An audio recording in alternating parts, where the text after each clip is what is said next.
네, 이처럼 올해부터 사회적 거리 두기가 전면 해제됩니다. 실외 마스크 착용 의무 해제 여부는 앞으로 2주간 방역 상황을 보고 결정할 방침인데요. 전문가와 관련 내용 짚어보도록 하겠습니다. 김경우 인제대 서울백병원 교수 모셨습니다. 어서 오십시오. 네, 안녕하세요. 안녕하세요. 드디어 모레부터 사회적 거리 두기가 전면 해제가 됩니다. 이번 정부의 결정은 좀 어떻게 보셨는지요?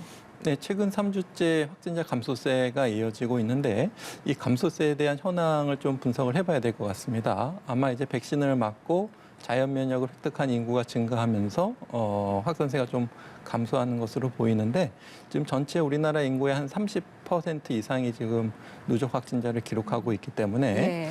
그럼 나머지 67%는 그 감염에 노출이 안 돼서 감염이 안 됐다든지 아니면 자기도 모르게 감염을 앓고 지나가서 자연 면역이 형성됐는데 검사를 안 해서 누락되신 분들은 없는지 그렇다면 그 비율이 어느 정도 되는지 우리가 좀 확인을 하는 것이 필요할 것 같은데요.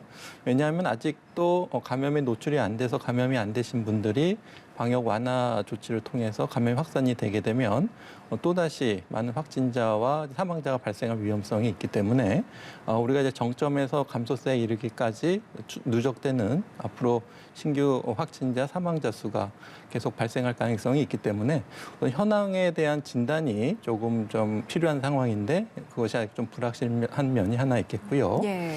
또 지금 이제 거리두기 해제 전면 조치가 시행됐지만 사실은 이제 2월 19일경부터 다중이용시설 방문자 출입 명부제가 폐지가 된 적이 있는데 네. 그런 전에는 우리가 이제 다중이용시설을 방문하셨을 때 QR코드가 찍히면은 확진자가 있었을 때 연락이 와서 혹시 증상이 있으면 검사를 하시라는 그런 안내가 왔었는데 이제 그런 것들이 2월 18일부터 그리고 방역 패스도 3월 1일부터 해제되면서 이미 거리두기 해제 조치가 쭉 진행되었던 부분이 있는데 사실 우리가 이제 2월 초만 해도 그때는 2월 18일경만 해도 일일 신규 확진자가 8만 명, 누적 확진자가 180만 명 정도 수준이었는데 예. 계속 주 단위로 1.6배씩 증가함에도 불구하고 우리가 계속 거리두기를 완화했고 지금 정점에 이르러서 감소세에 있는데 우리가 이제 정부에서 규제하는 어떤 방역 조치 이것이 해제된다고 하더라도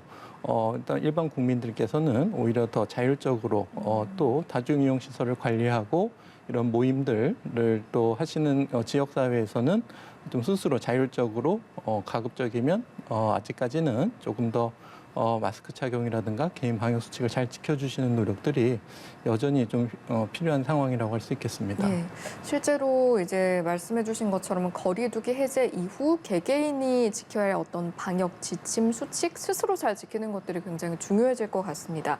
이제 그런데 전면 해제긴 한데 마스크 착용은 저희가 계속해서 해야 하는 거죠, 일단? 네, 맞습니다.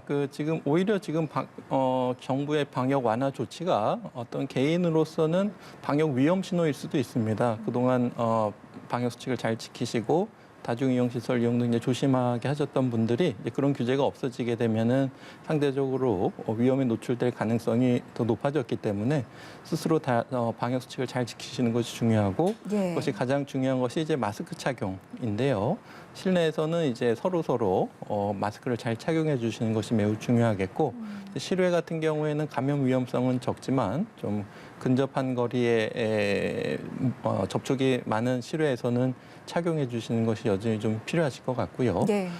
또 가급적이면 아직까지는 모임이라든지 이런 것들에 참석을 하지 않는 것이 좋겠고 무엇보다도 본인이 조금이라도 좀 의심 증상이 있다고 하게 되면 적극적으로 검사 받으시고 다른 사람에게 전파시키는 노력들을 전파시키는 것들을 차단시켜주는 노력들을 전 국민들께서 해주셔야 되는데 우선 아프면 쉬기 그러니까 출근이나 학교를 가지 말고 쉬도록 하는 것이 필요한데 예. 그런 조치가 우리가 코로나 2년을 하면서도 좀 제대로 시행되기 좀 어려운 부분이 있어서 이 부분도 우리가 정부의 어떤 격리 의무 조치가 해제된다고 하더라도 좀 스스로 쉴 수 있도록 직장이나 학교에서 배려해주는 노력들이 계속 좀 추가적으로 필요할 것 같습니다. 알겠습니다. 일단 개인이 그런 걸 잘 지켜주고 마스크 관련해서는 일단 실내는 계속해서 해야 하는데 실외 마스크는 또 2주 뒤에 다시 논의를 한다고 하네요. 그렇죠?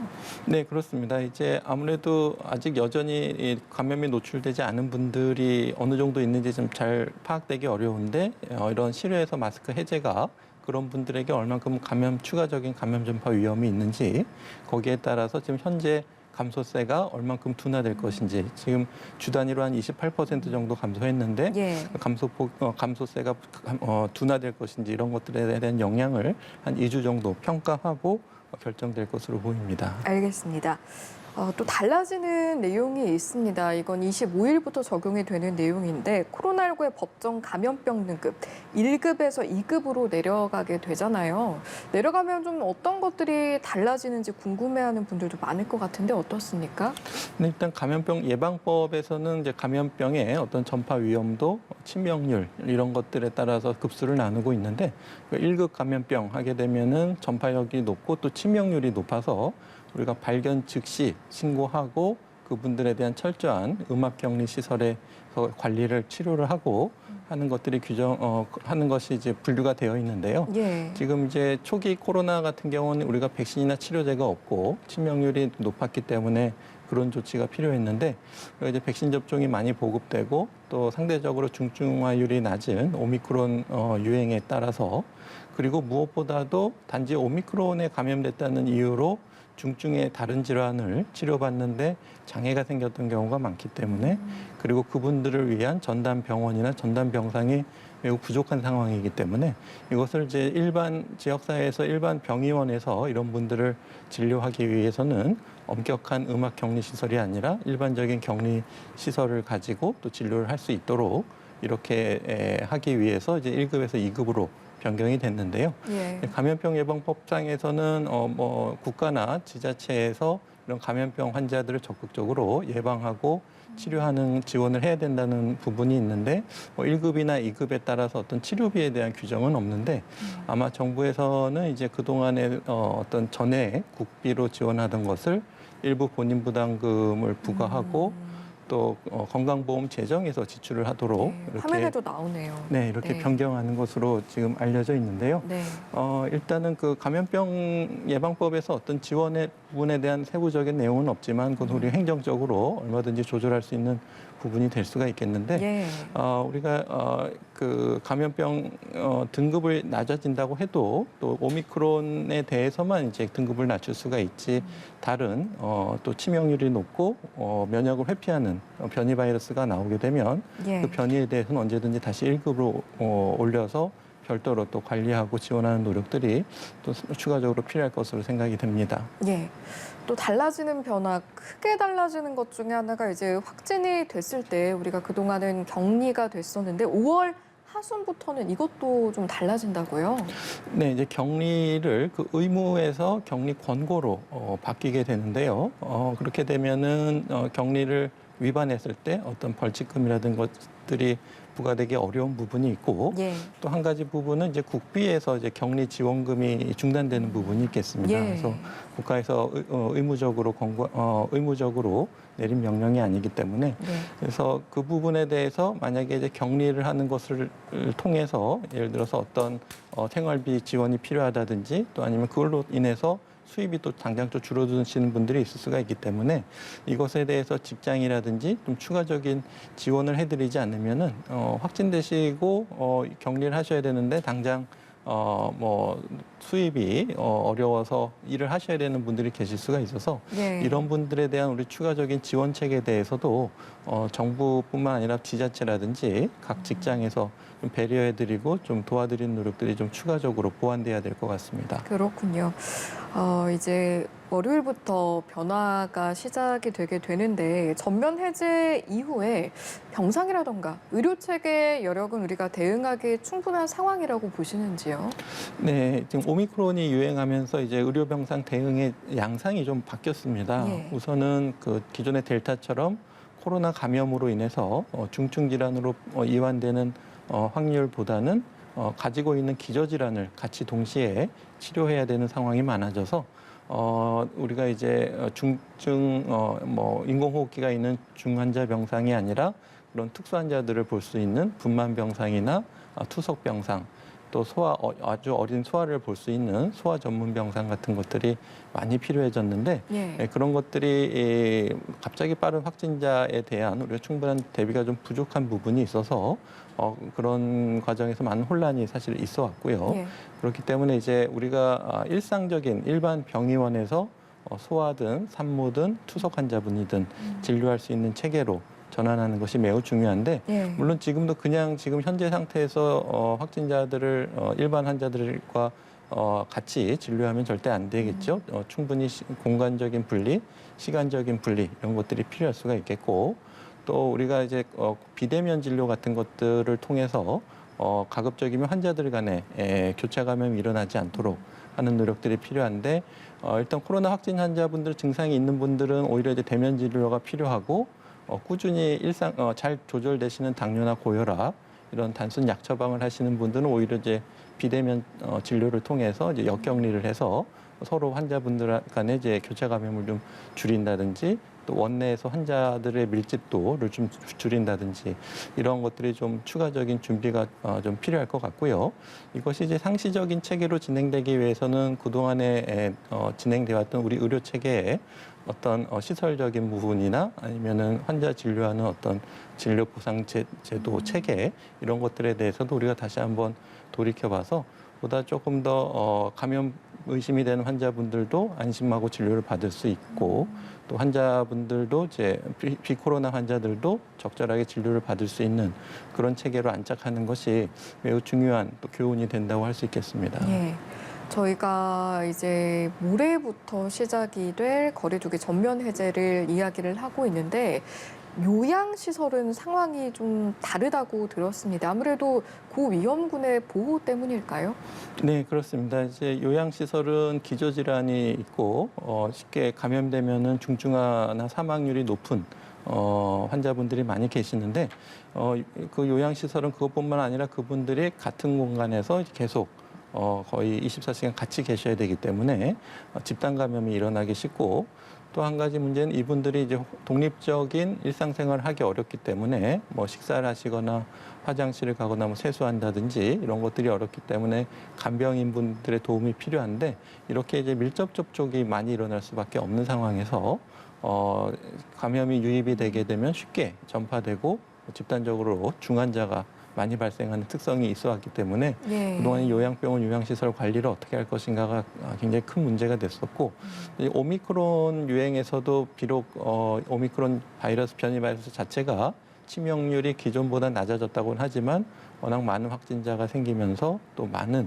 사망자 수를 지금 기록하고 있고 앞으로도 더 나타날 것으로 우려가 되고 있기 때문에 예. 이 고위험군 시설을 우리가 어떻게 관리할 것인가가 굉장히 큰 우리가 안착기로 갈 때 굉장히 준비를 많이 해야 될 부분이 되겠는데요.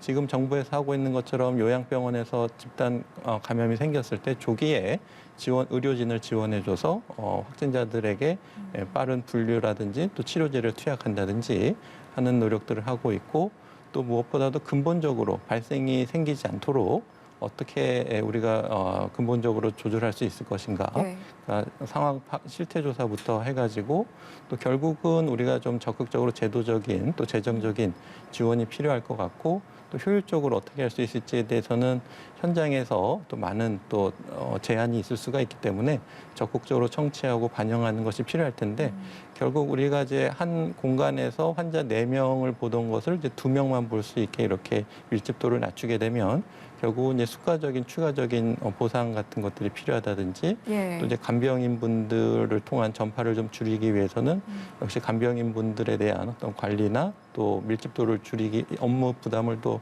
줄여드리는 이런 노력들이 결국은 어떤 비용이나 투자의 문제로 귀결될 수가 있는데 예. 이것은 우리가 필요하면 가치 있는 투자일 수가 있기 때문에 우리가 효율적으로 개선할 수 있는 방법에 대한 준비가 또 매우 중요하다고 할 수 있겠습니다. 예.